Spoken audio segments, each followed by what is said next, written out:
Hi, everyone, and welcome to Business as Usual, and welcome to Keystone Safari. I'm so excited to be here today with Haley Vay, who is the manager of animal care here at the safari. Welcome to the show. Thank you guys for coming out. And we're very excited. We're sitting right in front of the lion enclosure here. And Haley, I think there are a lot of people that don't even realize that this place is here. So tell us just a little bit about Keystone Safari. Yeah, so we have essentially two parks of our safari. So we have the walkthrough section, which is what we're in right now.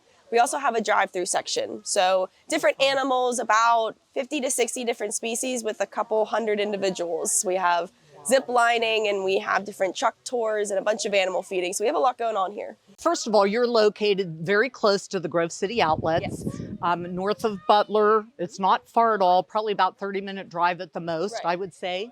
And so tell us a little bit about what people can expect, what kind of options there are for them to sign up and come visit. Yeah, so the main thing that we do here is animal feeding. So whenever you come into the gift shop, you can get a wristband, you can feed our giraffe lettuce, you can feed our reindeer carrots, and then what we consider our barnyard section. So a bunch of domestics and farm animals and things alike. And then when we go on our drive-through side, more feeding. So it's a lot of big hoof stock. Think of antelope and cattle and different things like that. And you can either feed out your car for the time being, or you can take our big safari open air truck tour and feed some really cool animals out there. Very fun. Now, is this age appropriate for all ages, young children and elderly alike? It looks like it's very easy to get around to. Yeah, absolutely. So it is fully paved, it's flat, it's essentially one big circle, and we have, ages of all over the range coming through. Everybody feeds, whether it's the elderly or just little babies. You can do a lot here.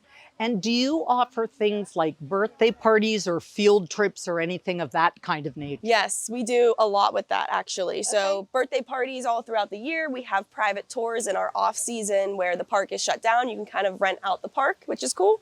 And then a ton of school groups. We do educational tours, keeper talks.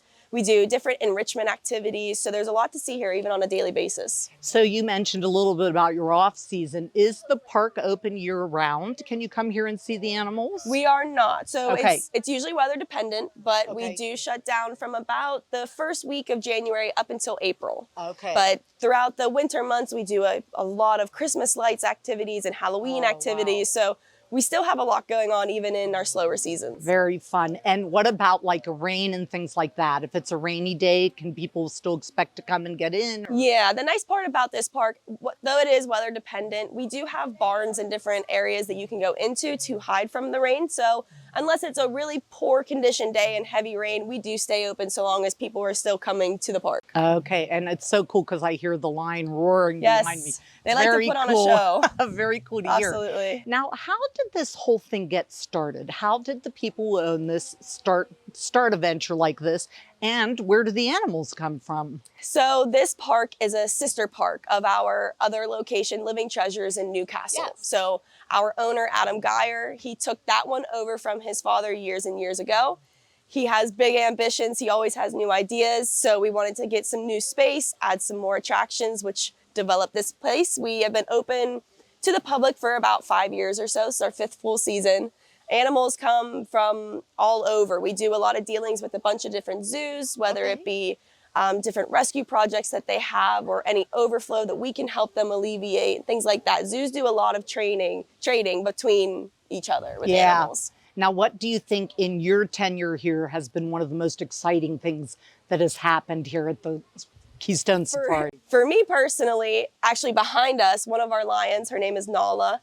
She just turned 5 a few months ago. I hand raised her.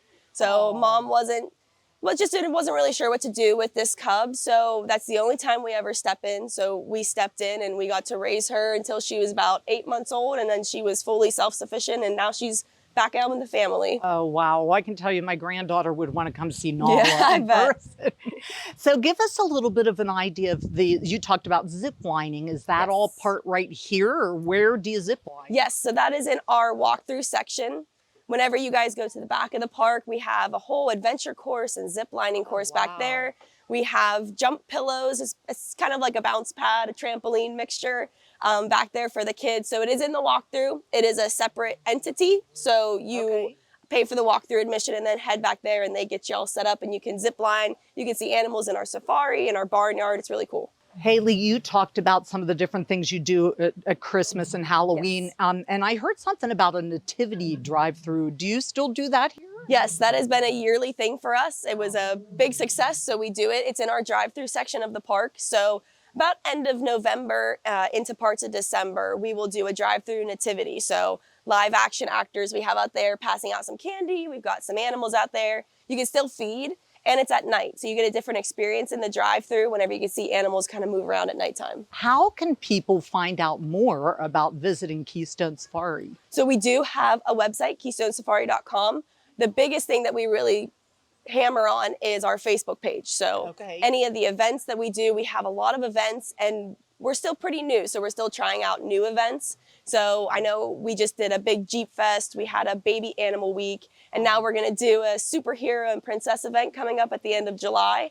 So that is where you'll find all of our information for our events, special things, different bottle feeding that we have, and any animal events going on. Very fun. Well, I can't wait to come explore and to tell my friends about it, bring people here. If you're looking for an adventure that's really not that far from home, I recommend Keystone Safari.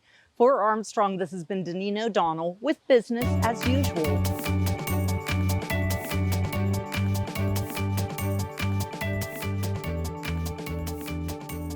Thanks for watching this episode of Business as Usual.